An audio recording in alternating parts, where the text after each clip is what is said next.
11ª parte del libro La Onda y la Púrpura del autor Gaspar Meliá Oliver. Capítulo 10. Mientras tanto en Alalia, su principal enclave en Córcega, los griegos foceos reunieron una gran flota de naves de guerra. Las noticias que llegaban de sus espías en Cartago y en Etruria distaban mucho de ser tranquilizadoras. Acababan de establecer colonias en Córcega y Cerdeña, además de las que ya mantenían en Sicilia. Esto intranquilizó tanto a los cartagineses como a los etruscos, que temían que los griegos pudieran llegar a monopolizar el comercio marítimo en la zona. La supremacía en el comercio debería ser dilucidada por las armas, ya que Cartago, en coalición con Etruria, quería dejar la impronta de su imperio principalmente en la parte occidental del Mediterráneo y que incluía la mítica Tartesos, mientras que los etruscos ambicionaban dominar la parte oriental comerciando libremente, sin imposiciones de la talasocracia griega, desde el Ródano, pasando por la isla de Elba, de donde extraían su mineral de hierro y sus exquisitos vinos, hasta toda la Itálica. Los griegos focenses, conscientes de su supremacía marítima de guerra, y que tan lejos les había llevado en sus avances comerciales y fundación de ciudades, decidieron plantar cara al naciente imperio cartaginés. Y allí, en aquellas límpidas aguas del mar Tirreno, procedentes de todos sus asentamientos, habían reunido una majestuosa flota de 60 trirremes dispuestas a dejar claro ante el mundo quién podía ser la nación dominante en aquellas aguas, expandiendo su comercio y amasando grandes fortunas, imponiendo su talasocracia. Mientras tanto en Halcón, a donde la vida transcurría plácidamente como si el tiempo se hubiera congelado y donde los hombres, en su pequeño universo, cumplían fielmente con el destino marcado por los dioses, Catlo el que conoce había ordenado a los artesanos la construcción de 2 naves de guerra iguales a la que ya tenían, y que tan buen resultado había dado en su maniobrabilidad y potencia de combate. Fue un día de gran ceremonia y regocijo cuando fueron abarloadas las 3 naves de la flota del Halcón para ser bautizadas con los nombres que les acompañarían para siempre en sus singladuras. Valerosa fue nombrada la primera, Guardiana nominada la segunda y Cazadora la tercera. Las 3 ligeras embarcaciones estaban debidamente armadas y aparejadas en disposición de zarpar en cualquier momento. Entre las 3 naves, podían embarcar toda la gente que componía el clan y por lo tanto servirían en caso de necesidad para unir los sinos de toda la tribu del Halcón alrededor de un mismo destino. La luna volvía a lucir en toda su plenitud cuando se pronunció el gran juramento ante los dioses Toro. Todos los pobladores se juramentaron a seguir un mismo camino y a compartir un mismo destino con sus jerarcas al frente. Tanto si había que luchar hasta la muerte por el poblado como si se debiera entablar una mortal lucha en el mar, guerreros, ancianos, mujeres y niños compartirían la lucha, el martirio o la supervivencia todos juntos. También, sin excepción, abrazados unos a otros danzaron entre lágrimas de fraternidad su danza circular a los sones de la melodiosa flauta y el rítmico tamboril que el pastor mayor del poblado hacía tañer, sin pausa, con sones ancestrales.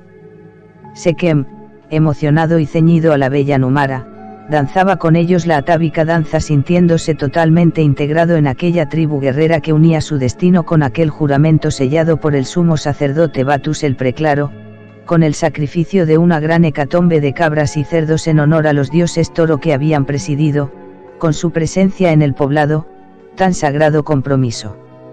Danzaron hasta llegar al éxtasis, y hasta que las estrellas comenzaron a palidecer por la claridad incipiente del amanecer. El tritón del hombre guardián del fuego rompió el silencio de la madrugada con su profundo son, y todo el poblado, reunido junto a la arena, contempló, aturdido por su magnitud, el paso en la lejanía de una gran flota de unas 60 naves de guerra cartaginesas que navegaban en dirección norte. Partieron de las costas de Etruria 60 naves de guerra que, a la altura de Cerdeña, se juntaron a la flota de Cartago, conformándose la gran flota de la coalición cartaginesa etrusca que se adentró en el mar Tirreno, hacia el norte, con destino a Alalia, donde sabían que se habían concentrado las naves de guerra griegas. Y al comienzo del atardecer empezó la gran batalla naval. En doble número de naves luchaba la coalición etrusca cartaginesa, y con 60 avezadas y terribles trirremes peleaban los foceos. Infinidad de lamentos, gritos de furia y de muerte, sangre y fuego acarreó el feroz encuentro entre los poderosos navíos. Nadie podía predecir cuál sería el resultado final de la contienda, pues los griegos se multiplicaban en la batalla, y sus triremes resultaron ser más ligeras en la maniobra que las naves de la coalición.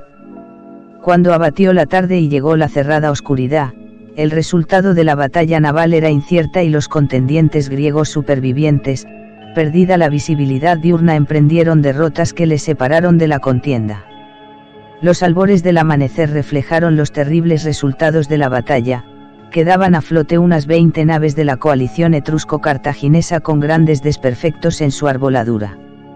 Los lamentos de los heridos se oían desde la costa corsa, pero de la imperante talasocracia griega ya no quedaba más que un lejano recuerdo de su anterior hegemonía. Los habitantes de Alalia fueron pasados a sangre y fuego por los restos vengativos de la flota de la coalición y fue acordada la partición de los territorios de las islas de Córcega y de Cerdeña. La primera isla fue para los etruscos y la segunda la tomaron los cartagineses. Capítulo 11. Las maltrechas naves supervivientes de la gran batalla de Alalia fueron reparadas en el puerto corso, y una vez rehechas sus tripulaciones del esfuerzo bélico y asegurado su aprovisionamiento, conquistaron fácilmente, los cartagineses, la indefensa Cerdeña, donde fundaron asentamientos para el comercio fenicio-cartaginés, y como primera acción arrancaron todas las cepas de los viñedos para impedir la dura competencia que la malvasía de Cerdeña habría representado para las exportaciones de sus vinos, en previsión de si volvían a perder la plaza a manos de otros conquistadores.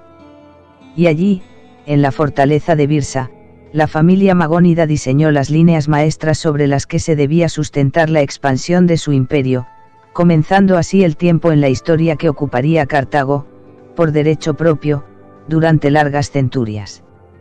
Fue el principio del fin del imperio de Tartesos, ya que a partir de estos momentos posteriores a la batalla de Alalia el acceso de los griegos y los etruscos hacia este emporio comercial situado en Iberia fue monopolizado por Cartago, que se esforzó en reforzar los enclaves fenicios transformándolos de simples puertos comerciales en los verdaderos puntales de su imperio.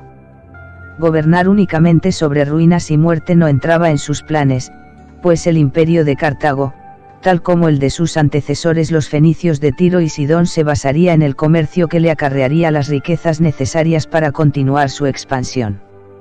El comercio únicamente se realiza entre vivos, por lo que una vez establecidos los acuerdos de delimitación de territorios convenidos con los etruscos, y frenada la talasocracia griega que, a duras penas, mantenía unos asentamientos en Sicilia, volvieron sobre sus antiguos pasos comerciales, salvaguardados, como siempre, por la atenta vigilancia armada de su flota de guerra. Y entonces fue cuando acordaron consolidar definitivamente su presencia en las Islas Gimnesias, y acrecentar el poder de su ejército con la inclusión en su seno de los mercenarios baleares armados con sus terribles y certeras hondas. Recordaron la grotesca oferta de protección de aquel patético reyezuelo del poblado del Cuervo y su promesa de reunir un escuadrón de honderos mercenarios para ponerlos a su disposición con la única condición de dejarle expedito el camino de su megalomanía, arrasando un pequeño poblado llamado Halcón, que significaba un gran obstáculo para sus proyectos, pero no para el poderoso imperio de Cartago. Como, ante todo, predominaba en ellos su instinto comercial, los cartagineses decidieron que sería más recomendable a sus intereses el contar con los honderos mercenarios de una forma totalmente voluntaria, además de contar con el camino allanado para saquear impunemente las riquezas salinas de la Gimnesia Mayor y comerciar provechosamente con sus gentes, que tener que distraerse de sus grandes planes expansivos con unas molestas luchas innecesarias, por lo que, de la gran flota que enviaron a Gadir para consolidar sus posiciones frente a Tarsis, escindieron, a medio camino, 10 naves fuertemente armadas que recogerían a los mercenarios y después pasarían a sangre y fuego el incómodo poblado del Halcón. Habían sido injustamente maltratados y algunos, a la menor objeción, ejecutados sumariamente. Los hombres que habían acompañado al ajusticiado Tasis en su campaña contra Halcón habían caído en desgracia ante el tirano del poblado del Cuervo. Fueron obligados a ofrecerse voluntarios para la horda de mercenarios que debía acompañar a los cartagineses en sus campañas bélicas, y puestos como ejemplo para convencer de la bondad de este oficio a los guerreros de los poblados vecinos, hasta que reclutaron el número de 200 hombres, a los que habían prometido grandes riquezas en especie, incluidas mujeres exóticas, que traerían de vuelta a sus poblados cuando terminaran sus campañas. A medida que los guerreros, atraídos por las promesas de los emisarios del Cuervo, iban llegando al poblado, eran rápidamente desarmados y, perdida su libertad, puestos bajo la custodia de guardianes que impedían su vuelta atrás en la decisión tomada. Cuando la escuadra de naves cartaginesas fue avistada en el horizonte dirigiéndose a la costa fue cuando, desesperados, dos de los antiguos guerreros de Tasis, conocedores de todos los recovecos de su poblado, intentaron, con éxito, la fuga del reducto donde los tenían prisioneros. A lomos de un mulo, robado en las cuadras del Cuervo, se adentraron en la espesura del pinar y avanzaron lo más rápidamente que pudieron hacia las posiciones del halcón, donde se entregaron a los hombres de Lecir el Valeroso y fueron llevados a presencia del sumo sacerdote Catlo el que conoce. Un ramalazo de frío cruzó el espinazo de Catlo cuando, solo con verlos, intuyó que los días de paz llegaban a su fin y que las jornadas de pesar para su poblado comenzarían nada más escuchar las palabras de aquellos dos desertores que, prosternados ante él, pedían su audiencia. Habladme de los motivos que os han traído a nuestro poblado, guerreros, dijo secamente Catlo. Intuyo, por vuestra apresurada llegada, que nada bueno puedo esperar que salga de vuestros labios.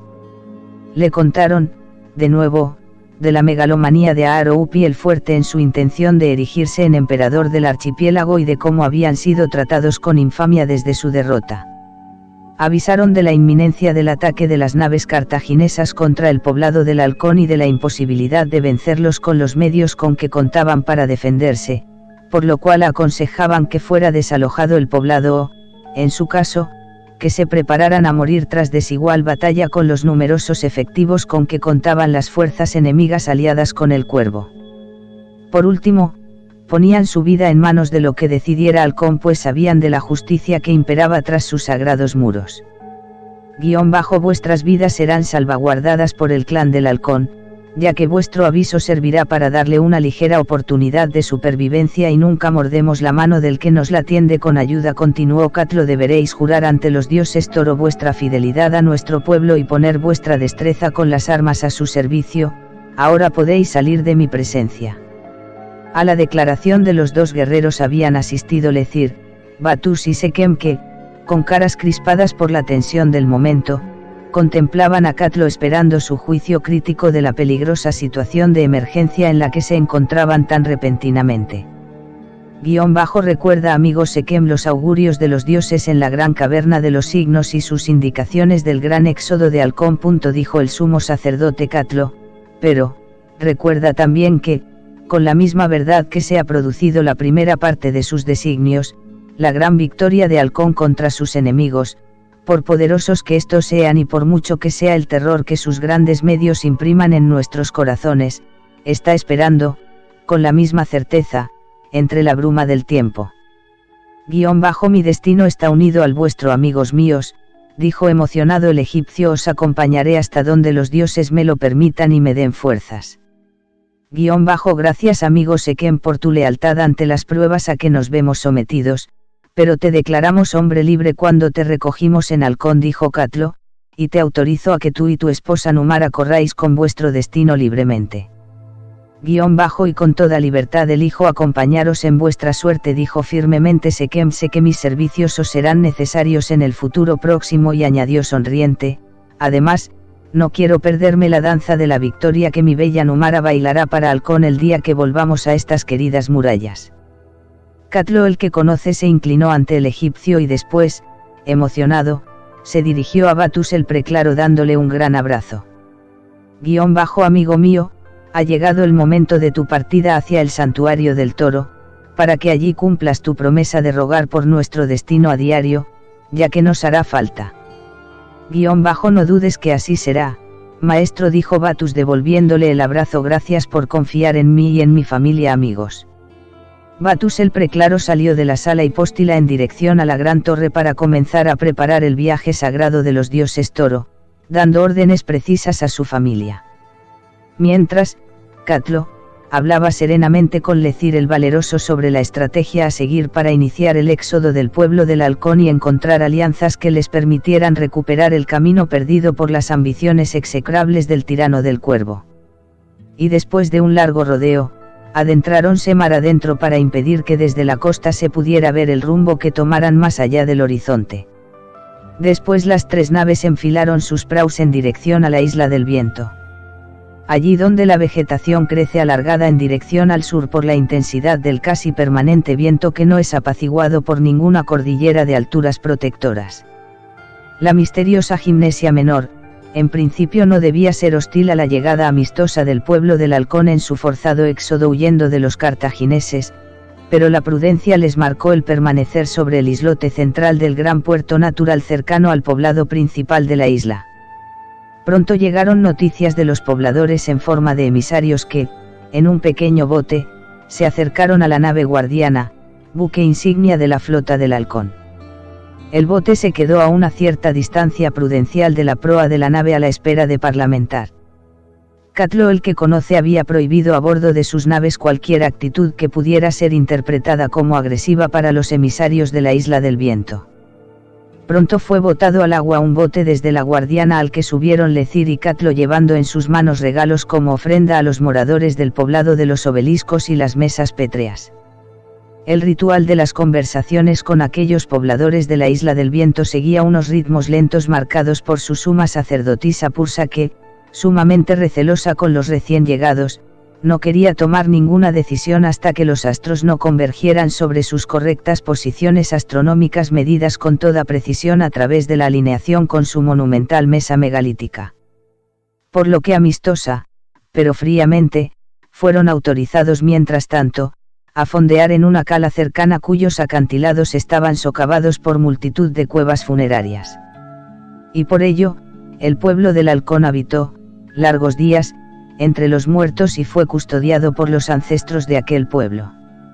Se mostraron sumamente considerados con aquel entorno sagrado, ni siquiera alzaban la voz, y los chiquillos, no celebraban sus juegos con el griterío habitual, dando muestras de general respeto.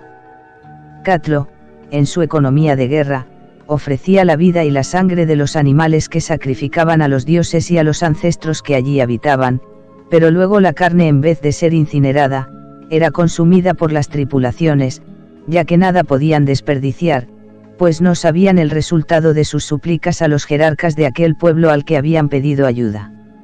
En las 3 naves viajaba todo el pueblo del Halcón, unidos sus destinos en una única dirección, y nadie se excluía de la condición de combatiente. Jerarcas, guerreros, niños, ancianos y mujeres formaban un solo ejército, grandemente temible por el hecho de que defendían el único bien que les quedaba, que era su vida, además de su supervivencia como pueblo. Y Sequem, ante los pétreos acantilados de los ancestros, recordó las palabras de Catlo ante la cueva de los signos: cada campesino se convierte en soldado y al término de la guerra vuelve junto a su arado, y en un estremecimiento conoció que la voluntad de los dioses se estaba cumpliendo. Por ello abrazó confiadamente a Numara entre sus brazos y acarició amablemente la cabeza de Nat el joven, su inseparable ayudante. Comprendió entonces la grandeza de Halcón, un pueblo que nada esperaba del mañana salvo permanecer unidos tal como ayer. Un pueblo en que todos dependían de cada uno y cada uno dependía de todos. Embargado por la quietud de las aguas límpidas y tranquilas de aquella cala de los ancestros, admiró la entereza y la valentía de aquel clan, y entendió que en aquella serenidad imperante estaba contenida la esencia de la vida. Luego, se sosegó escuchando las esquilas de sus ganados desembarcados que pastaban por los prados cercanos a la orilla con sus pastores a su alrededor tranquilizándolos.